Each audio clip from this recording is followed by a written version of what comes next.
Salut, c'est Mustang Argent.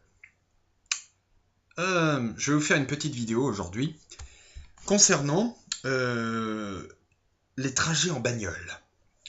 Si, tout comme moi, vous êtes des grands traumatisés de la route, franchement, il se peut que vous ayez vécu ça. Donc je parle du trajet en bagnole, tu vois, mais le vrai, le dur, le pur sang, quoi. C'est-à-dire aller dans un pays étranger, quoi. Pas simplement traverser la France. Par exemple, passer une bonne dizaine d'heures dans la bagnole. Où à la fin, tu commences à avoir le cul plus mou que ce que tu veux, hein, mais voilà.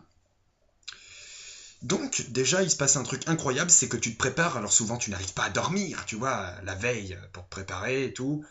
Donc tu te réveilles à peu près 4 heures avant l'heure de départ. Tu bouffes, tout ça et tout, tu fais pas de bruit. Souvent, tu pars en pleine nuit au petit matin, vers 4 heures du mat, quoi, tu vois.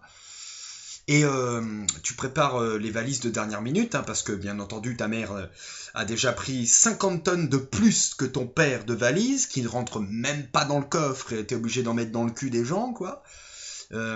Mais à la dernière minute, je sais pas si vous avez la même mère que moi, mais il y a toujours des trucs qui manquent, quoi, hein. Et puis des trucs en plus très très utiles, tu vois. Genre une épingle à nourrice, mec, un bocal de café décaféiné, tu vois, ou pire encore, le lisseur à cheveux. Tu vois, on part pour 2 semaines, mais ta rhum, elle a besoin d'un lisseur à cheveux, mec. C'est exactement comme si moi je partais sans mon coupe-ongle, hein, tu vois, pour 2 semaines, je pense que c'est la catastrophe interstellaire, mon gars. En plus, bon, j'avais pas prévu d'aller pécho une italienne, quoi. Bref, on monte dans la bagnole, tu vois. Alors moi j'y monte avant avec mon petit casque et tout. Déjà la journée commence plutôt pas mal, tu vois. Donc on met du petit rock et tout. Et là on attend ta mère ensuite, tu vois. Donc le temps d'attente de la mère, tu vois, pour le départ en voyage, je pense que c'est quelque chose qu'on connaît tous.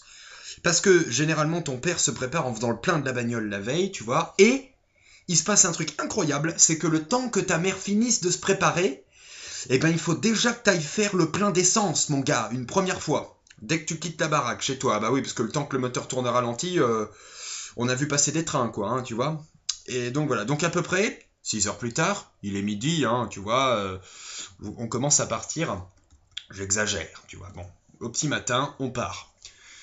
Tout va bien et tout. Puis alors ensuite, il se passe un truc incroyable, c'est que donc ta mère, je cherche mes mots en même temps parce que tu vois, je fais 100% inspi, donc voilà, sois indulgent avec moi, indulgente, s'il te plaît. Et je sais aussi que je suis coiffé comme un bad boy, hein, c'est parce que je sors de la douche, donc voilà. Donc ensuite, tu vois, on commence à partir, et il se passe un truc incroyable à chaque fois, c'est que ta mère, le père fait pas grand chose pour l'instant, tu vas voir, parce que en général le père, bon, il conduit, puis il s'en bat les couilles, hein, de ceux qui sont dans sa voiture. En général pas plus que son fils et sa femme, hein, comme pour moi. Je vais vous raconter tout ça, tranquille, on commence doucement pour l'instant. Donc à peine parti, ma mère à chaque fois, tu vois, je pense pour beaucoup d'entre vous également, a ce putain de réflexe de se dire, bah tiens, il est 4 heures du mat, qu'est-ce que je peux bien foutre? Bah je vais manger, tiens. Elle dit, on va s'arrêter à la boulangerie pour acheter des casse-dalles. Oui, alors chez moi, le terme casse-dalle ne signifie pas simplement le grec, hein, ou le kebab, hein, ou un panini, un sandwich. Sandwich, tu vois, ça signifie tout ce qui se bouffe en fait, hein. Le casse-dalle pour moi c'est aussi bien le granola, le yaourt saveur fruit de la passion ou goyave, tu vois, ou alors la gaufrette goût vanille, hein, ou alors la chocolatine. C'est comme ça qu'on dit chez moi. Donc voilà, donc elle s'arrête à la boulangerie du coin, elle achète à peu près 4 malabars, de la gâche, 8 baguettes et accessoirement des trucs qui se mangent, tu vois, genre chocolatine, croissant. Je n'ai rien contre le pain, hein, ceci dit, hein. Donc et ensuite donc elle ramène tout ça dans la bagnole, tranquille, on continue la route et tout, puis ensuite t'as toujours ce moment où ton père est très content, hein, d'avoir à manger, mais il se retourne tout le temps vers toi quand même comme ça de pris de convulsion, il te dit si tu mets des miettes sur ma banquette, espèce de fils de pute. Bon ça il le rajoute pas en général, mais tu chopes déjà que ta mère vient d'acheter des trucs à bouffer, mais tu n'as pas le droit de les bouffer dans la voiture. C'est quoi l'intérêt? Sérieux. C'est de sentir une odeur de boulangerie dans la bagnole pour nous foutre le seum, hein, je sais pas, ou alors, tu vois, pour nous brainfuck, j'en sais rien, mais on n'a pas le droit de les manger, quoi. Il faut attendre que la voiture soit arrêtée. Alors moi, j'avais une technique tout à fait à moi qui était d'ouvrir la fenêtre, En parlant de la fenêtre, je vais bifurquer sur ça après. Et je mangeais mon truc par la fenêtre. Alors par contre, c'est un truc exceptionnel. Mais l'emmerde, c'est que quand il y a un peu trop de vent, t'as la moitié du croissant qui se barre et qui tombe par terre, quoi. Il faut pas aller dans n'importe quelle boulangerie, d'accord? Il faut acheter des croissants solides. En général, à 5 heures du mat, avec le froid, ils ont le cul un peu serré, les croissants, donc ça va.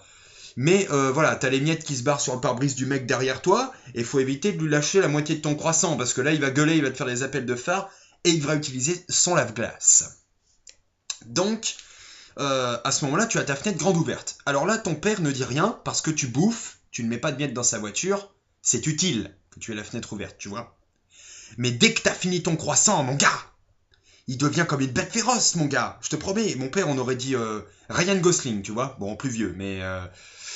Et ensuite, il te regarde comme ça. Toi, t'as toujours la fenêtre grande ouverte, hein. Tu joues un peu à Maître Gims avec des grosses lunettes et ton bras qui pend sur la vitre, comme ça.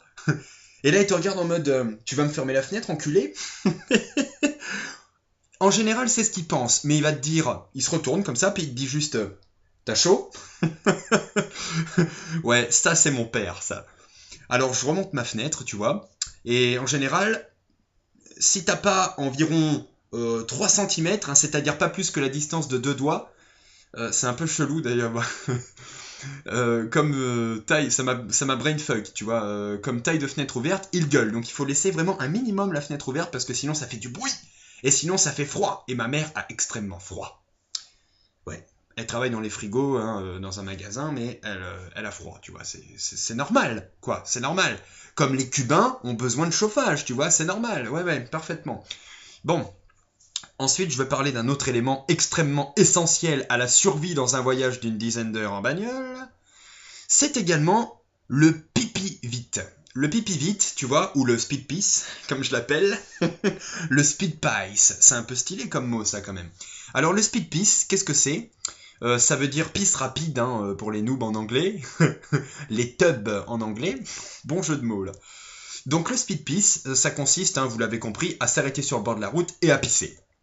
Quand on est un mec. Parce que quand on est une fille, déjà, on casse les couilles, et d'un. Et de deux, il faut des vraies toilettes. Donc, il faut une aire de repos. Donc là, je vais prendre le cas, tu vois, de l'évolution de la nature, donc de l'homme, tu vois, et qui, lui, est capable de pisser sur le bord de la route. Je vais me faire taper par les filles, je sens. Alors, donc, on a tous ce moment dans notre vie, tu vois, puis alors tu sais pas trop comment amener la chose, parce que ton père, lui, il est en mode bête féroce, ça fait déjà 4h43 qu'il conduit d'affilée, il s'est pas arrêté.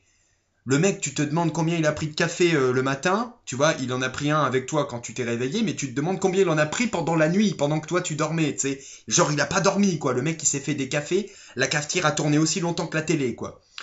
Donc, ton père est nerveux, tu vois, il a pas envie de s'arrêter, quoi, pour te laisser pisser. Donc, tu lui dis une première fois, il faut prévoir deux fois, hein, tu vois, tu lui dis une première fois, j'ai envie de pisser, t'attends encore une bonne heure et demie avant qu'il tilte, hein, qu'il dit, ah oui, c'est vrai, t'avais envie de pisser, toi. Là, tu dis, non, c'est bon, c'est passé. Et c'est à ce moment-là qu'il s'arrête. Voilà. Donc, à peu près 1h30 après la première alerte, où tu lui as demandé de t'arrêter de pisser, il s'arrête. Il s'arrête, mais pas sur une aire de repos, parce qu'on est un homme, un vrai. Donc il s'arrête sur le bord de la route, tu vois, et là il te dit, eh ben écoute mon fils, fais un speed piss. Donc ce qui se passe, c'est que tu descends, voilà, hein, tu déballes l'arsenal de guerre, mon gars, et tu donnes à manger aux plantes de José Bové, quoi. Tu vois, dans la nature. Donc, t'évites de penser à Jean-Pierre Coff quand même, hein, parce que déjà en général il fait froid, donc voilà. Mais donc tu pisses. Et t'as toujours remarqué aussi à ce moment-là, tu vas dans un petit chemin.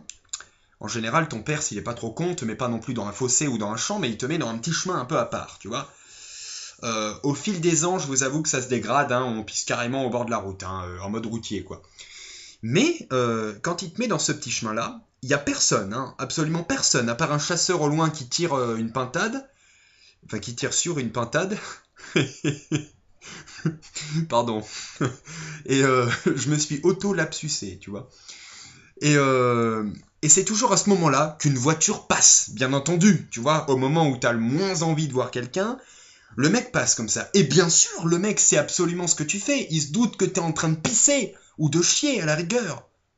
Mais on va y aller soft, hein. Mais il y a toujours quelqu'un qui passe à ce moment-là. Et ce mec, pourquoi d'autre il y a un 4x4 arrêté sur le bas-côté de la route ? Et le mec, eh ben il passe, mais non, faut qu'il réponde à sa curiosité personnelle, mon gars. Son brain a besoin de savoir. Et donc, il tourne la tête vers toi. Et qui plus est, toi, tu es retourné vers le mec. Et tu n'es pas dos à lui. Donc, le mec, soit c'est un pervers, soit, ben voilà, hein, j'ai pas envie de savoir sa collection de DVD chez lui. Mais le mec regarde ton spook, mon gars. Putain, mais c'est quand même Show the Night, ça, en 2000. Donc voilà, ensuite tu repars, tout ça, donc le trajet se passe plutôt bien. Et ensuite, à peu près 3 minutes plus tard, ta mère s'y met aussi, te disant j'ai envie de pisser. Donc là, par contre, ton père s'arrête immédiatement. Hein. C'est genre, s'il s'arrête pas, il va se prendre une grosse latte dans les burnes. J'en sais rien, hein, mais tu vois, la mère tient au respect, un peu comme ça, à la famille, quoi. Et donc, il s'arrête sur une aire de repos. Alors, l'aire de repos, attention, hein, c'est pas 5 étoiles, il n'y a pas Total Express, il n'y a pas d'essence, il n'y a rien de tout ça. Hein. La seule voiture qu'il y a, c'est une vieille Volkswagen Golf des années 1930, mon gars. Et encore, il y a son gros mec qui fume son sbar et tout à l'intérieur. Putain, c'est un peu le dawa, tu vois. Donc, ta mère, là, elle est un peu réchignante. Donc, ton père se rapproche des toilettes pour ne pas se garer carrément à l'intérieur. Hein. Ta mère y va. Et là, elle y reste au moins 20 minutes. C'est ça que je ne comprends pas. Hein. Là, par contre, s'il y a des mamans ou s'il y a même des filles hein, qui ont déjà vécu ça, expliquez-moi. En commentaire, expliquez-moi. Quand vous allez sur une heure de repos, vous vous attendez pas à avoir des chiottes exceptionnelles. Hein. C'est bien, c'est sûr, mais pour pisser, il faut quand même bien vous asseoir. Alors, je suppose que vous adoptez toute la technique de la lévitation. C'est-à-dire que vous faites travailler vos petites cuisses et vos petits mollets et vous tenez en apesanteur, comme ça, entre la cuvette et le plafond. Putain, elle est pas mal, il est pas mal ce passage. Donc vous tenez en apesanteur comme ça entre la cuvette et le plafond. Mais un pipi, ça ne prend pas 20 minutes quand même. Qu'est-ce que vous foutez pendant tout ce temps-là? 0,1 putain, ma mère, elle ressort des chiottes. Elle arrive à la bagnole, tu vois, et elle me dit... Elle nous regarde comme ça, puis elle me dit... Putain, c'était des Turcs. Putain, c'était des Turcs. Tu vois, genre, parce que c'est des chiottes turques, sous-entendu qu'elle n'a pas été pissée, mais elle est quand même restée 20 minutes dans le bordel, tu vois. Alors moi je sais pas, ou alors tu vois, elle a 20 minutes pour fumer un paquet de clopes, j'en sais rien, peut-être qu'elle fume, donc là, une clope par minute, faut y aller, faut débiter hein, quand même. Hein. Puis je te dis pas la gorge après, tu vois, il faut avoir... faut être comme les pélicans là, tu vois, avoir une double gorge mon gars, parce que en volume d'air, faut y aller. Hein. Donc je sais pas, je ne sais pas du tout hein, à quoi ça sert, voilà. Tout ça pour dire que après tu reprends ta bagnole. Hein. Bon, moi c'était moins d'un litre 3. Hein. C'est une voiture qui fume hein, quand t'accélères, hein, noir et tout. Voilà, hein, c'était les voitures de famille. Mais qu'est-ce que j'ai passé les bons moments là-dedans dans ces voitures. Ça me manque un peu aujourd'hui, tous ces moments en famille. Et on reprenait la route à l'époque avec mes parents et on arrivait dans une destination superbe avec une montagne, tout ça et tout. Et donc tes parents t'avaient dit avant que t'allais à Fréjus, tu vois. Donc t'arrives vers Saint-Raphaël, tout ça, les plages privées. Euh, tu commences à aligner la thune et tout. Et bon, tu passes quelques jours de vacances. Et là, tu arrives à un endroit assez chelou déjà, tu vois, avec une enseigne bleue et jaune, avec 4 lettres. Et là, tu te dis, putain, qu'est-ce que ça a à voir dans le forfait vacances, cet endroit, ce magasin suédois? Hein? Qui n'a pas inventé les Chris Prolls, mais presque, tu vois.